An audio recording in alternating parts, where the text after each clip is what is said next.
This video is created on WeWatch. Watch movies with creators for free. 괜찮아, 마저 통화해. 끊었어요. What I love about this scene from Yun Sang-ho's 2016 hit Train to Busan is that the relationship between the two characters on screen are conveyed through two layers of expression simultaneously. The words they speak draw Seok-woo as an unloving father who always prioritizes his work, and Soo-won as a neglected daughter who holds a grudge against her father for being forgetful. But the formality of the speech tells a more complicated story. 혼자서도 기차 탈 수 있어. When Soo-won is on the phone with her mother, she is using what is called an informal speech, something you would only use with a person similar in status, like a close friend. 너 개미 입장까지 생각하면서 일하냐? But as soon as her father enters the room, she replies with a formal speech. 끊었어요. In fact, the way she delivers her lines conveys not just formality out of respect, but out of fear and unfamiliarity. And this only gets more evident as the scene progresses. In other words, the psychological distance between the two characters are felt most effectively by the way they form their speech before their explicit actions, although buying the same gift twice is indeed quite horrible. And because neither characters are being overly emotional with their words or actions, but only with their linguistic demeanor, they're fleshed out with more complexity without the use of a direct exposition. This is why the next shot of them going to Busan together doesn't feel forced or out of character, because you already assume that their current relationship is a result of unfortunate past events. This is essentially how Train to Busan is constructed, through subtle culture-specific implications that are layered on top of the more universal cues, adding depth and realism to the story and its characters. And today, I wish to tell you how this made Train to Busan one of the greatest zombie films of this era.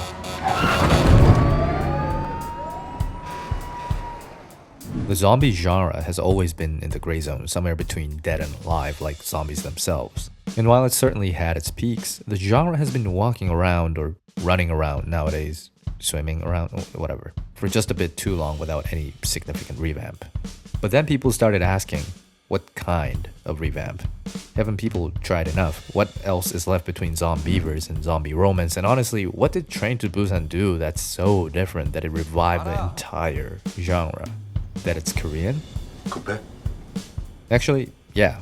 Cultural specificity was indeed a big reason for Train to Busan's international success, not just as a film, but also as a zombie film. It being Korean naturally forced certain cinematic changes, defiance of specific genre conventions that happen to be those related more closely to the human characters than the zombies. 김혜자 181이요. As it turns out, what we needed from this genre wasn't a renovation, but a rediscovery. The change of focus from action to survival, and in turn from zombies to people. One way Train to Busan achieved this focal shift was by featuring the father-daughter relationship at the forefront of everything. Take a look at this scene where Soo-won witnesses one of the first zombie attacks. In most other films, a child would wake the father up in panic to tell him about what happened. But here, she decides to remain silent. Later, when Soo-won hears about a stranger hiding in the train washroom, she again carefully sneaks out without waking Seok-woo up. Sure, this could technically be interpreted as a curiosity kill the cat type of situation, but in Train to Busan, Soo-won's actions are a direct reflection of her relationship with Seok-woo. Her silence and cautious behaviors are a sign of their mental distance, and to a certain degree, her persistent care. Like the previous example, this scene too ends with Seok-woo eventually putting his daughter before his work. And his caring attitude grows over time as he encounters more and more strangers who willingly lend a helping hand. The active aggression first turns into a neutral observation, then to a brief affection, and eventually to a spontaneous sacrifice. With her father's transformation, Soo-won as well gradually starts blending informal expressions in between sentences until, at the end, she exclusively uses informal speech, just like she did to her mother in the beginning. It's a great example of a relationship that develops through a disconnected connection, an empathic character arc. 계속 같이 있어줄 거죠? Now, if linguistic development sounds too exclusive, you're right. That's why there's another more apparent cultural undercurrent that evolves the characters. Collectivism. If Western societies generally run on individualism, the Korean society is more collectivistic in comparison, prioritizing groups over individuals. And again, because this trait is more intrinsically noticeable, it provides the film with an agreeable flow that counteracts the group mentality trope many survival films fail to identify. So when a character remains by his zombifying friend, or when a group risks everything for one person, there's an inherent credibility in their actions because they are Koreans in Korea. This is why Young-suk and Jung-gil may stand out as being different from the rest, because they are the most individualistic characters in this film. Cinematically speaking, Young-suk's tendency to always be at the front of the line illustrates his selfish nature, and Jung-gil's passing comment about the rioters implies her distinct ethical value and foreshadows her fate.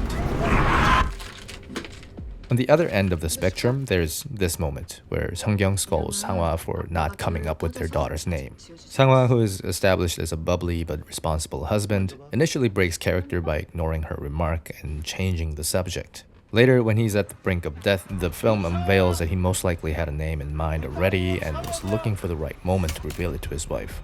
Speaking of which, it's true that some characters are watered down to a single trait and therefore aren't as strong. But the two-dimensional depiction of certain characters are, in a way, fitting to Sago's transformative odyssey, which blossoms through collisions with defined attributes. This is why Suan, who is just a kid, is used to introduce the majority of the side characters, because it allows for a natural initiation of conversation, where the characters can drop their guard and reveal their dominating features without putting on a facade. Okay. Let's get back on track, because Train to Busan is still a zombie film. You can't just talk about the characters all day long, willy-nilly. You have to dissolve them into the story of survival. 그럼 잘 알겠네. 쓸모없어지면 그냥 버리고 가는 거.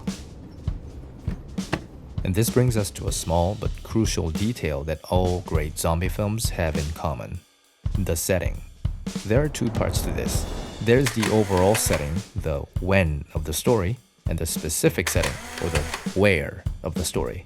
Most, if not all, successful Korean zombie films are not set in a post-apocalyptic world where zombies have existed for a long time. Instead, the story begins with a breakout and ends before the formation of a dystopia. Train to Busan, All of Us Are Dead, and Kingdom all follow this pattern.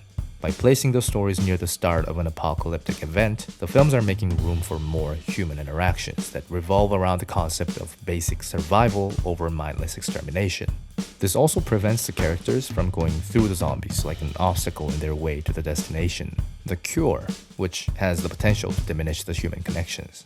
Then there's the where of the story. The same three works all take place in unusual locations, ranging from a moving train, a school, to cities of 16th century Korea. As interesting as they are, the settings aren't chosen solely for the sake of novelty. They are chosen to maximize the sense of urgency, increasing the tension and further highlighting the human elements of the story. For instance, a moving train significantly limits the number of resources available for the characters to survive. Oftentimes, you'll see a character fighting with nothing but bare hands, or at most, a baseball bat. To make matters worse, KTX moves at a speed of over 300 kilometers per hour, the same speed a typical aircraft hits right before takeoff. They have no way to get out and nowhere to hide. A school building does the same in terms of resources, with an added challenge that most characters are young students with even less survival skills and strength. And I don't even want to explain why having the entire breakout take place in the era of Joseon dynasty of 16th century Korea is a challenging setting for the characters. What's great about these unconventional settings, apart from the already discussed advantages, is that they allow the films to also feature a variety of narrative conflicts that might otherwise seem too implausible. Annoying genre tropes, such as characters making quote-unquote dumb decisions, can pass when the character is only 14 years old and in shock, or when the events are taking place in an underdeveloped country in the late 1600s. This is a beautiful advantage to stories with heavy emphasis on character development, as they are more prone to harsher criticism due to their seriousness, and therefore require extra effort in generating a balanced level of suspension of disbelief. And note how the mentioned settings, while having particular traits of their own, are all located in Korea. This brings separate culture-specific explanations for certain tropes regularly found from the zombie genre. One prominent example is guns. You've probably seen other films where characters do not look for or even use available guns to survive. That is a forced narrative obstacle that fakes the needy sense of urgency. If anything, it tells the audience that nobody is in real danger, and the writer simply decided to make the characters dumber to create one for them. It takes you out of the film. But in Korea, guns are illegal, so much so that even the police rarely use them. So when you watch a Korean zombie film, it actually makes more sense to see the characters without a gun. And many times they'll never even bring it up because that's how distant the concept is in this country. Hi there, before we continue, I would like to briefly share with you my creative process behind the screen. As you know, YouTube has a very strict limit on how much movie footage I can put in my video. One of my biggest struggles as a YouTube content creator is that, despite your request, I cannot show the entirety of the scene I'm dissecting. So in the past few months, I've been working with a new partner called WeWatch, a streaming service where you can watch full movies with my reactions, commentaries, and analysis all at the same time. The best part is that it's completely free, no credit card, no registration, no hassle. The moment you enter WeWatch, you'll see me and the movie playing. Like this, where I'm explaining the dream sequence from Lee Chang-dong's 2018 film, Burning, in full. The viewing experience on WeWatch is very unique. When I rewind and pause to analyze a scene, you'll see me, hear me, and rewind and pause with me like we're watching the movie together through my lens. So if you enjoyed this video, love Train to Busan, want to hear my full-blown, unfiltered thoughts on the movie, and want to spend more time with me, go to wewatch.best/Spikima. That's wewatch.best/Spikima, or click the link in the description below. Now, back to the video. 이거 아저씨가 만든 거야?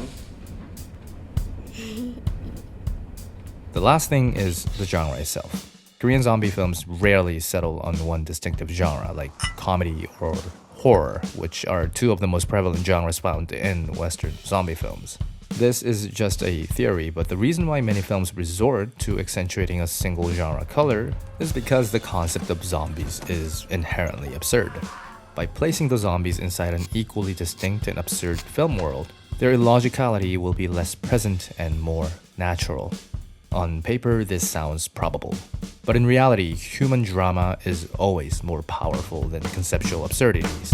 Films like Train to Busan have gained support from the audiences because they have fully embraced this idea. Instead of putting the spotlight on the zombies, they have used them as a tool, as an opportunity for human bonding.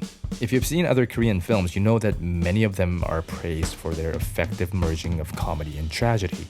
This is because a lot of those films are character-driven drama films, where comedy has the potential to feel more realistic and organic. In Train to Busan, we see comedy being used to introduce characters, to signal safety, to highlight the irrationality of certain individuals, etc. But every single time, the comedy never decreases the tension of the scene. Comedic reliefs in Train to Busan adds humanity to the story without interrupting the flow of the narrative. 친아빠? But how? Is genre choice really enough to achieve that? No. As with everything else, there is another culture-specific element in play. 어디 가요?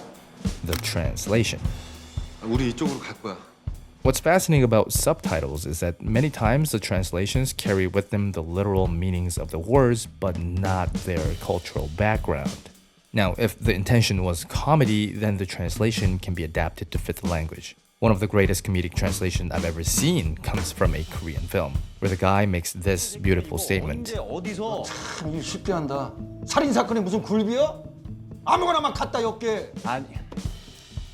If you're curious, the original line says something like this. Obviously, this isn't exactly a familiar expression, so they changed it to salads, which it's so good. But what if the intention wasn't based on comedy? I've seen a lot of people laughing at this scene from Train to Busan because of its excessiveness. 그렇게 말하는 사람은 나쁜 사람이랬는데. 니네 엄마가 공부 열심히 안 하셨나 보다 야. It's a very cruel thing to say, but it's also so ridiculous that it makes you laugh. But in Korean, the line doesn't feel over the top at all. If anything, it's only uncomfortable, because the general consensus of Korean society is that people must study as much as possible. As mean and outrageous as it may sound, the statement holds some truth when it comes to how Koreans think. The translation makes the scene funnier only because it holds on to the ridiculousness of the spoken words and not the context. And because the intent wasn't based on comedic relief, the scene maintains tension.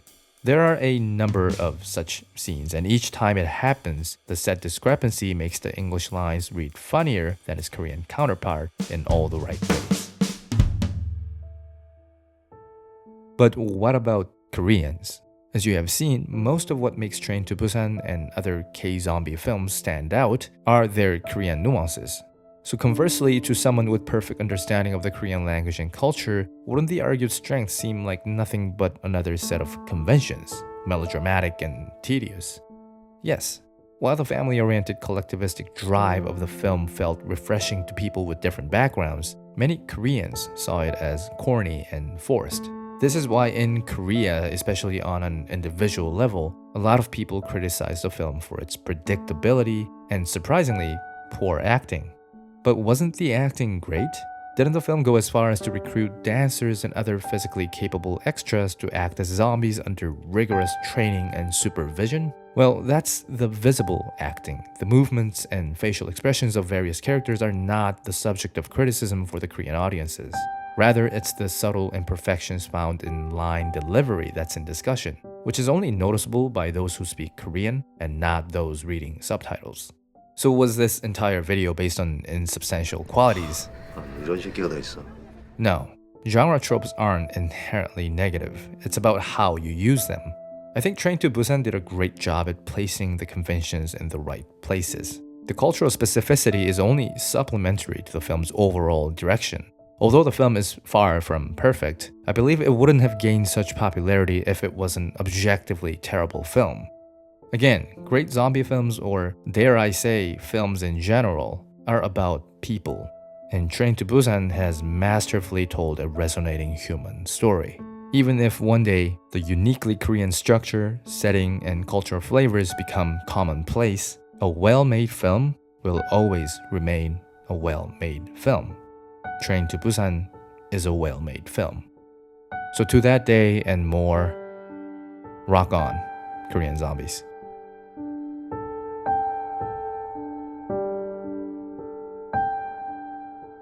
Hello everyone, thanks so much for watching.